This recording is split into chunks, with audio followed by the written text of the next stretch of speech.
Hello and नमस्कार मित्रों, मैं विजय। स्वागत है आपका हमारे यूट्यूब चैनल मैथ अटैक में। आज का हमारा विषय है एनसीईआरटी मैथ 8th क्लास प्रश्नावली 2.4। पिछले वीडियो में हमने इस प्रश्नावली के 5 सवालों को हल किया था। इस वीडियो में हम आगे के सवाल जो कि 6 से लेके और 10 नंबर सवाल तक हल करेंगे। तो वीडियो शुरू करने से पहले यदि आप चैनल पर नए हैं और चैनल को सब्सक्राइब नहीं किया है तो चैनल को सब्सक्राइब कीजिए और बेल आइकन दबाना ना भूलें, ताकि आने वाली हमारी सभी नई वीडियो की नोटिफिकेशन आप तक सबसे पहले पहुंचे। तो चलिए शुरू करते हैं आज का सवाल नंबर 6। महुली गांव में एक तंग आयताकार भूखंड विद्यालय बनाने के लिए सुरक्षित है। तो हमारे पास क्या है कि महुली एक गांव है, उसमें एक तंग आयताकार भूखंड है। उस भूखंड में क्या है, विद्यालय बनना है। अब हमें उस भूखंड में विद्यालय बनाना है, तो इस भूखंड की जो लंबाई और चौड़ाई है उनका अनुपात दिया हुआ है 11:4। गांव पंचायत को इस भूखंड की बाढ़ कराने में 100 रुपये प्रति मीटर की दर से 75,000 रुपये व्यय करने होंगे। तो यहाँ पे आप देख सकते हैं एक भूखंड है जिसमें हमें क्या करना है, बाढ़ करनी है उसके चारों तरफ। और जो बाढ़ करने का जो खर्चा है वो दिया गया है 75,000 रुपये, 100 रुपये प्रति मीटर की दर से। तो चलिए हम इसको हल करते हैं। आयताकार भूखंड की लंबाई तथा चौड़ाई का अनुपात वो है 11:4। ये हमें दिया गया है, तो हम मान लेते हैं माना। इसलिए माना लंबाई बराबर मान लेते हैं 11x मीटर, और जो चौड़ाई है वो मान लेते हैं 4 मीटर, 4x मीटर। क्या करेंगे, ये हमारे पास अनुपात दिया हुआ है जो 11:4। हम इसी अनुपात को क्या है, एक चर की संख्या से इसको गुणा कर देंगे, क्योंकि चर का कुछ मान होगा। चर की संख्या जो है x, इसका भी कुछ मान निकलेगा, और जो मान निकलेगा वो एक संख्या आएगी जो कि क्या है 11 को हम उससे गुणा कर देंगे, और यहाँ पे चौड़ाई के संदर्भ में क्या है 4 से गुणा कर देंगे। तो हमने क्या है इसको मान लिया, लंबाई को 11x और चौड़ाई को 4x। तो अब हमारे पास जो भूखंड है उसका क्या है, परिमाप आ जाएगा। तो आयताकार, इसलिए आयताकार भूखंड का परिमाप, क्योंकि परिमाप किस लिए चाहिए, क्योंकि हमें चारों तरफ उसके क्या है बाड़ लगानी है। तो बाड़ चारों तरफ लगानी है, तो उसका जो परिमाप है वो क्या होता है, 2 गुणा यहाँ पे लंबाई जमा चौड़ाई। ये किसी भी आयताकार जो संरचना होती है उसका क्या है, ये परिमाप निकालने का सूत्र होता है 2 गुणा ब्रैकेट में लंबाई जमा चौड़ाई ब्रैकेट बंद। तो कोई भी आयत होता है उसका परिमाप निकालने का सूत्र होता है 2 गुणा ब्रैकेट बंद लंबाई जमा चौड़ाई। ये एक आयत का परिमाप निकालने का सूत्र है, इसको याद रखना। या फिर आपको सूत्र याद नहीं रहता है, कोई दिक्कत नहीं है। आप ये हमारे पास एक आयत है,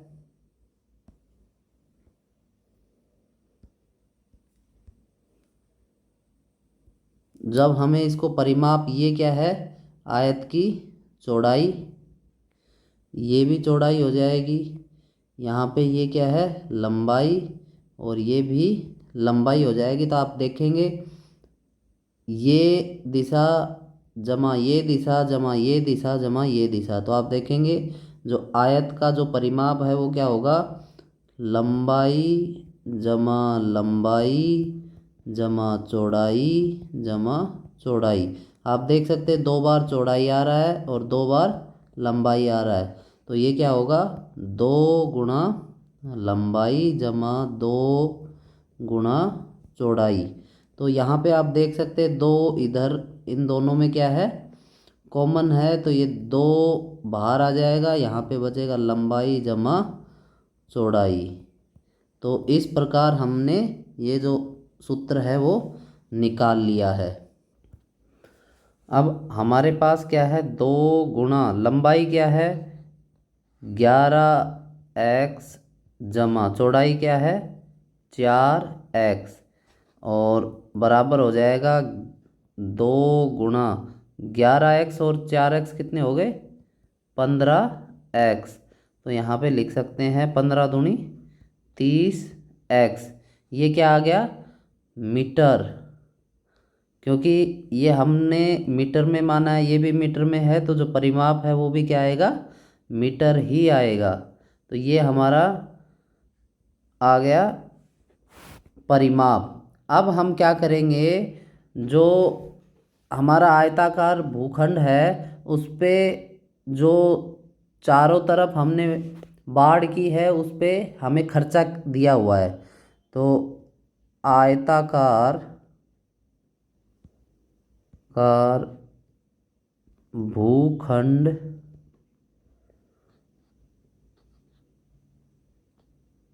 की बाड़ करने में आया खर्च, वो हमारे पास कितना आया है 75,000 रुपये। ये हमें क्या है, दिया गया है, ये चीज़ हमें दिया गया है कि आयताकार भूखंड की बाड़ करने में हमें इतना खर्चा आया। तो यहाँ पे एक चीज़ और दी गई है, क्योंकि बाड़ करने की दर, हमें दर दी गई है 100 रुपये प्रति मीटर। तो हमारे पास जो पूरी बाड़ करने में जो खर्चा है वो हम निकालेंगे। खर्चा आया बराबर, कितना खर्चा आया हमारे पास क्या है, जो परिमाप है वो कितना आया 30x, और गुणा 100 रुपये प्रति मीटर की दर से है, तो इतने में कितना होगा 30x गुणा 100 बराबर, ये कितना होगा 3000x। 30 को 100 से गुणा करेंगे तो कितना हो जाएगा 3000x, और ये भी क्या आएगा रुपए। अब आपको पता है कि ये भी क्या है खर्चा है और ये भी खर्चा है, तो दोनों क्या है बराबर ही होना चाहिए। तो इसलिए क्या होगा, इसलिए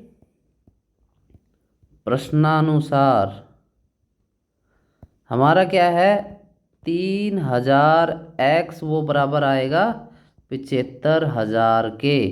क्यों आएगा, क्योंकि हमारा जो बाढ़ करने का जो खर्च है वो हमें प्रश्न में दिया हुआ है 75,000 रुपये, और हमने निकाल लिया कि ये इतना हमारा परिमाप था, और 100 रुपये प्रति वर्ग की दर से हमारे पास आया है, तो ये आ जाएगा दोनों बराबर। तो x बराबर होगा 75,000 बटे 3000। यहाँ 3 जीरो से 3 जीरो कैंसिल, और 3 एकम 3 और 25 3 75, 25 तिये 75, तो x बराबर आ जाएगा 25।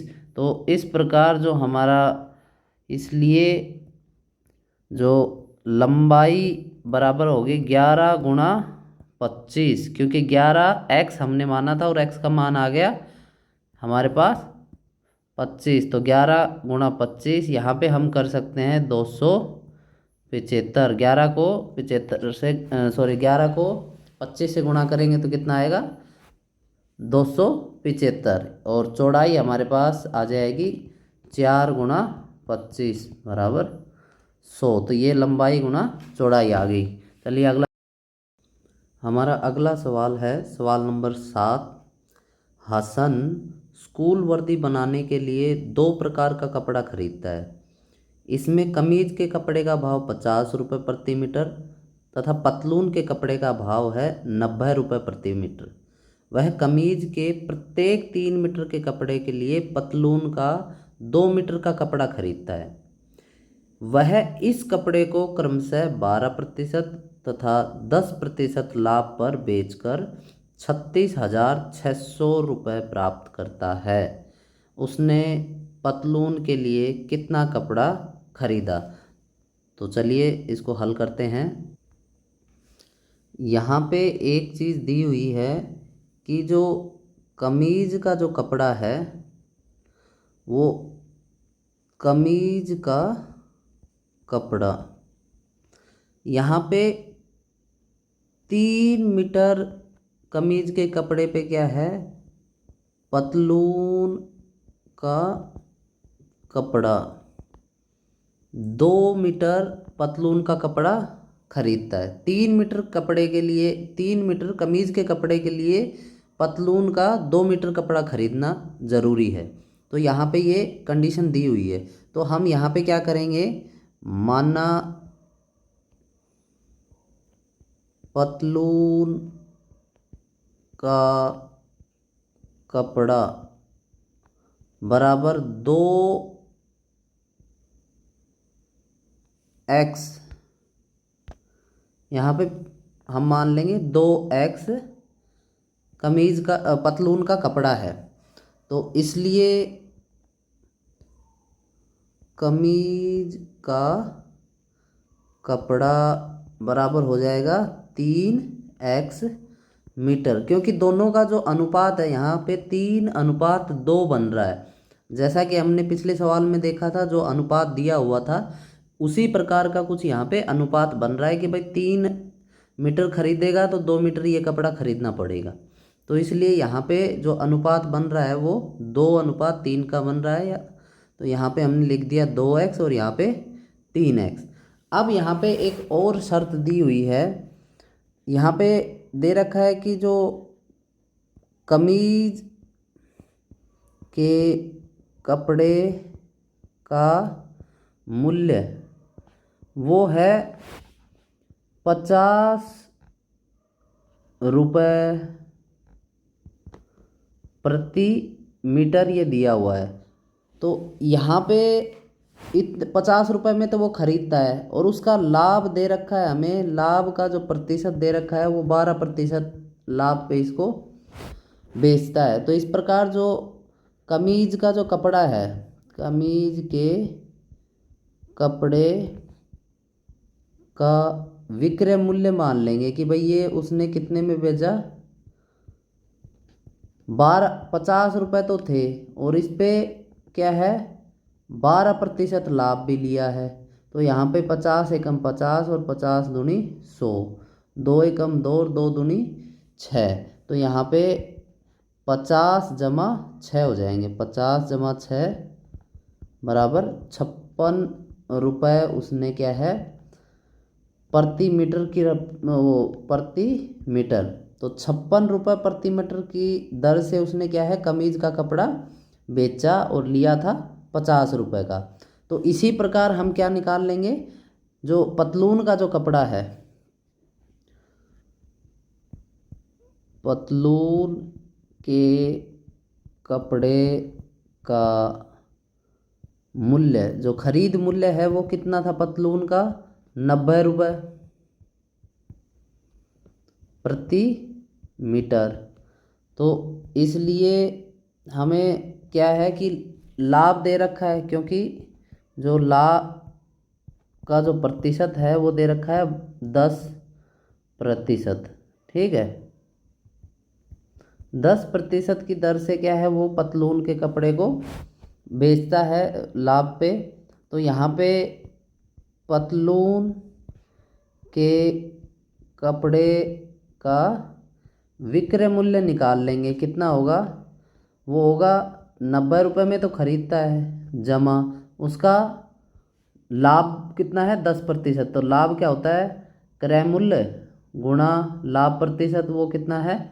10 और बटे 100। तो यहाँ पे आप देख सकते हैं 1 0 से 1 0 कैंसिल, 1 0 से 1 0 कैंसिल। तो कितना बचेगा? 90 जमा 9 तो कितने हो गए? 99 रुपये प्रति मीटर। तो ये तो क्या है? 1 मीटर कपड़े का मूल्य है। यहाँ पे ये जो है ये भी एक कपड़े का मूल्य है कि इतना जो मूल्य है वो बेचता है इतने 56 रुपये प्रति मीटर के हिसाब से बेचता है, और ये 99 रुपये प्रति मीटर के दर से ये बेचता है। तो हमें क्या है? टोटल निकालना है। इसलिए कमीज के कुल कपड़े का विक्रय मूल्य, कमीज के कुल कपड़े का विक्रय मूल्य कैसे निकालेंगे? हमने कमीज के कपड़े का जो टोटल जो साइज था वो कितना माना था? 3x metre. और इसको क्या है? जो 50 रुपये या 56 रुपये के हिसाब से उसने बेचा। तो यहाँ पे कितना होगा? 3 गुणा 56x, ये रुपए हो जाएंगे उसने विक्रय मूल्य। तो यहाँ पे 3 से गुणा करेंगे तो 3 छिका 18 और 3 पंजे 15 और 1 16। तो इतना जो रुपए हैं उसको कमीज पे बेचने पे मिलेंगे। और यहाँ पे पतलून पे कितना हो जाएगा? जो पतलून के कुल कपड़े का विक्रय मूल्य, यहाँ पे क्या है? ये विक्रय मूल्य है। तो वो कितना हो जाएगा? हमें 99 रुपये तो 1 मीटर का है, और हमारे पास टोटल कितना है? 2x। तो यहाँ पे होगा ये कितना हो जाएगा? 9 दूनी 18 और 9 दूनी 18 और 1 19x रुपये। तो क्या है? कमीज पे वो कमीज को इतने रुपए में बेचा और पतलून को इतने रुपए में बेचा। अब होगा प्रश्नानुसार। प्रश्नानुसार क्या होगा कि जो 168x जमा 198x वो हमें दिया हुआ है 36,600। ये क्या है? हमें दिया हुआ है। क्यों दिया हुआ है? क्योंकि जो दोनों का जो बेचने पे वो कितना रुपए प्राप्त करता है? 36,600। ये हमें प्रश्न में दिया हुआ है। और अब हम क्या करेंगे? इन दोनों को जोड़ देंगे। तो जोड़ेंगे तो हमारे पास कितना आएगा? 366x बराबर 36,600। तो इस प्रकार ये हो जाएगा x बराबर 36,600 बटे, यहाँ पे आप देख सकते हैं ये हो जाएगा 100 से कैंसिल हो जाएगा। तो इस प्रकार हमारा x बराबर होगा 100 रुपये। तो ये x का मान 100 आ गया। तो हम क्या है? कमीज का निकालना था। और कमीज का कैसे निकालेंगे? जो टोटल कमीज था वो कितना था? 2x। तो इसको 2 से गुणा कर देंगे तो कितना होगा? 100 गुणा 2 तो वो हो जाएगा 200। तो 200 रुपये, सॉरी 200 मीटर क्या है? कमीज का कपड़ा है। तो चलिए अगला सवाल देखते हैं। अगला सवाल है सवाल नंबर 8। हिरणों के एक झुंड का आधा भाग मैदान में चर रहा है और शेष का 3/4 पड़ोस में ही खेल कूद रहा है। शेष बचे 9 हिरण एक तालाब में पानी पी रहे हैं। झुंड में हिरणों की संख्या ज्ञात कीजिए। तो हम मान लेते हैं कि माना कुल पशुओं की संख्या, हम क्या है? कुल पशुओं की संख्या मान लेते हैं, x मान लेते हैं। तो इसलिए हमारे पास कुल हिरणों की संख्या, यहाँ पे क्या है? हिरण है। तो हम क्या करेंगे? हिरण है तो कुल हिरणों की संख्या, तो जो मैदान में जो चर रहा है, मैदान में चर रहे हिरणों की संख्या वो क्या होगी, आधा भाग। आधा का मतलब क्या है, 1/2। तो यहाँ पे x/2 जो हिरण हैं वो मैदान में चर रहे हैं। अब शेष 3/4 पड़ोस में ही खेल कूद रहे हैं, तो यहाँ पे क्या होगा, इसलिए खेल कूद करने वाले हिरणों की संख्या वो क्या होगी, शेष कितना बचा यहाँ पे, x/2 मतलब आधा, तो क्या है मैदान में चल रहे हैं, तो बच गए कितने, आधे। तो उस आधा का 3/4 मतलब 3/4 वो क्या कर रहे हैं, खेल कूद रहे हैं। तो यहाँ पे ये हो जाएगा 3x/8, 2×4 = 8। अब क्या है, शेष बच गए 9। तो शेष हिरण कितने बच गए, शेष हिरणों की संख्या वो कितनी हो गई, 9। तो अब हमें क्या करना है, प्रश्नानुसार इन सब को क्या है, जोड़ देंगे। हमारे पास क्या है, x/2 जमा 3x/8 जमा 9, ये किसके बराबर होगा, ये x के बराबर होगा। क्यों, क्योंकि कुछ हैं वो मैदान में खेल रहे हैं, कुछ हैं वो वैसे खेल रहे हैं कहीं पड़ोस में, और कुछ हैं जो शेष हैं वो 9 बच गए। तो इन तीनों को जोड़ देंगे तो हमारे पास क्या है, कुल हिरणों की संख्या आ जाएगी। तो यहाँ पे हम क्या करेंगे, 8 जो है वो लघुत्तम आ रहा है, तो हम क्या करेंगे, दोनों तरफ 2 और 8 का जो लघुत्तम है वो कितना आ रहा है, 8। तो दोनों तरफ 8 से गुणा करने पर, यहाँ पे हम 8 से गुणा करेंगे तो क्या होगा, 8 गुणा x/2 जमा 8 गुणा 3x/8 जमा 9 गुणा 8 बराबर 8 गुणा x। तो यहाँ पे आप देख सकते हैं 2 एकम 2, 2 दूनी 4, 8 से 8 कैंसिल हो गया। तो यहाँ पे बचेगा 4x जमा 3x जमा 9×9 = 72 बराबर 8x।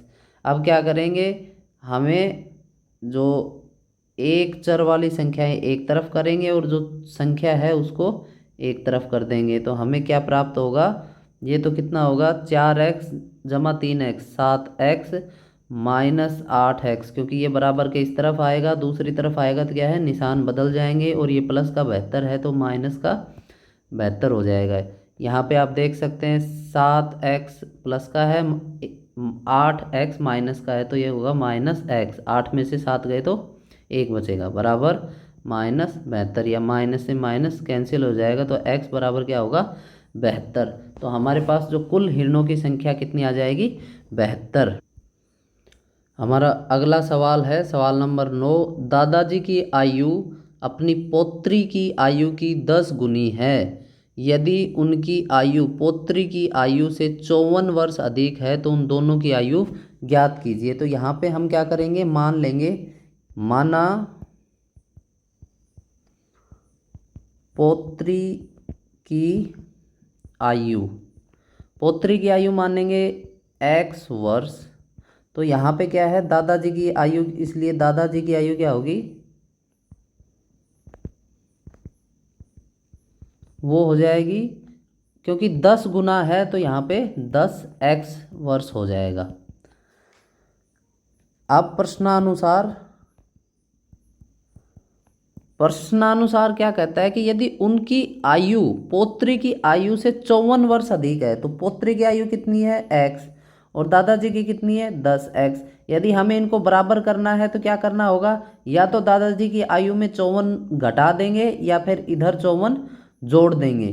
ठीक है, या तो हम क्या करेंगे, पौत्री में 54 जोड़ देंगे या फिर दादाजी के 54 घटा देंगे तो हमें क्या है, दोनों बराबर हो जाएंगे। तो हम करेंगे, इसलिए क्या होगा, x यहाँ पे जो इसको इधर लिख देंगे और इसको इधर लिखेंगे तो क्या होगा, x माइनस 10x बराबर -54 और यहाँ पे 9x माइनस का बराबर -54, माइनस से माइनस कैंसिल, x बराबर क्या होगा 54/9। तो यहाँ पे 9 एकम 9, 9 छिक 54, इसका मतलब x बराबर कितना होगा 6। तो इस प्रकार जो पौत्री की जो आयु है वो कितनी आ जाएगी, 6 वर्ष। और जो दादाजी की जो आयु है वो कितनी आ जाएगी, 60x। क्यों, क्योंकि वो 10 गुना है, तो 6 को 10 से गुना करेंगे तो कितनी आएगी, 60 वर्ष। तो इसलिए पौत्री की आयु आ जाएगी हमारे पास 6 वर्ष और दादा जी की आयु हमारे पास आ जाएगी 6 गुणा 10 बराबर 60 वर्ष। चलिए आगे बढ़ते हैं। हमारा अगला सवाल है 10वां, जो कि अंतिम सवाल है। अमन की आयु उसके पुत्र की आयु की 3 गुनी है। 10 वर्ष पहले उसकी आयु पुत्र की आयु की 5 गुनी थी। दोनों की वर्तमान आयु ज्ञात कीजिए। यहाँ पे हम क्या करेंगे, मान लेंगे कि माना जो अमन है,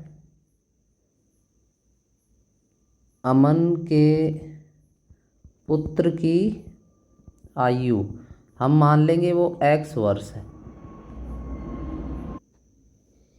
इसलिए अमन की जो आयु है, आयु वो कितनी हो जाएगी, 3 गुनी, क्योंकि उसके पुत्र की आयु से 3 गुनी है। पुत्र की आयु x है तो ये कितनी हो जाएगी, 3x वर्ष।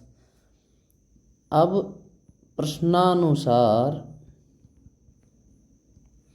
जो अमन के पुत्र की 10 वर्ष पहले जो आयु है वो क्या होगी, x घटा 10 वर्ष, क्योंकि 10 वर्ष पहले क्या है, अभी की आयु में 10 घटा देंगे। और जो अमन की आयु है 10 वर्ष पहले की आयु वो क्या होगी, अमन की कितनी है 3x, उसमें से क्या करेंगे 10 घटा देंगे। ये अमन की अभी की आयु है। तो अभी क्या है कि 10 वर्ष पहले उसके पुत्र की आयु, 10 वर्ष पहले उसकी आयु पुत्र की आयु की 5 गुनी थी। तो यहाँ पे क्या है, प्रश्नानुसार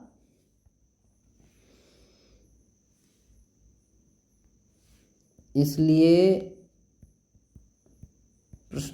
प्रश्न की शर्त के अनुसार जो अमन की आयु है 3x माइनस 10, वो उसके पुत्र की जो आयु है उसकी क्या है 5 गुनी थी। तो इसको 5 से गुणा कर देंगे तो दोनों की आयु बराबर हो जाएगी। यहाँ पे क्या है 5 गुनी थी, तो हमने क्या किया, इसको 5 से गुणा कर दिया तो क्या है, दोनों बराबर हो गई। जब बराबर हो गई तो इसको सरल रूप में लिखेंगे, -10x, 3x माइनस 10x बराबर 5 को इससे गुणा करेंगे और फिर इससे गुणा करेंगे तो ये होगा 5x माइनस 50। इस प्रकार यहाँ पे इसको इधर पक्षांतरण कर लेंगे, इसको इधर लेके जाएंगे तो ये होगा 3x माइनस 5x बराबर -50 और ये उधर जाएगा तो प्लस का हो जाएगा। ये प्लस का है तो उस तरफ माइनस का है, इस तरफ तो ये प्लस का हो जाएगा। यहाँ पे माइनस है तो यहाँ पे क्या होगा, प्लस होगा। और यहाँ पे ये प्लस का है तो यहाँ पे इस तरफ माइनस आ जाएगा। तो यहाँ पे क्या होगा, 5 में से 3 गए तो माइनस के 2x बराबर माइनस क्या होगा, 50 में से 10 गए तो 40, माइनस, तो माइनस से माइनस कैंसिल, x बराबर 40/2। तो यहाँ पे 2 एकम 2, 20 दूनी 40। तो इस प्रकार जो x बराबर कितना होगा 20। तो जो अमन के जो पुत्र की आयु है वो 20 वर्ष हो गई। तो इस प्रकार उसके जो पिता की जो आयु है वो क्या हो जाएगी, अमन की जो आयु है वो कितनी हो जाएगी 3 × 20। तो 20 को 3 से करेंगे तो 60 वर्ष। तो इसलिए अमन के पुत्र की आयु वो कितनी होगी 20 वर्ष। और अमन की जो आयु है वो क्या होगी 20 × 3। तो ये कितना होगा 60 वर्ष। तो इसी के साथ हमारा आज की जो प्रश्नावली है वो ख़त्म हुई। यदि आपको वीडियो अच्छा लगा तो वीडियो को लाइक कीजिए। यदि आप चैनल पर नए हैं और आपने चैनल को सब्सक्राइब नहीं किया है तो चैनल को सब्सक्राइब कीजिए और उसके सामने बेल आइकन को ज़रूर दबाइए ताकि आने वाली सभी नई वीडियो की नोटिफिकेशंस आप तक पहुँचे। वीडियो को लाइक कीजिए, शेयर कीजिए, सब्सक्राइब कीजिए। धन्यवाद। जय हिंद।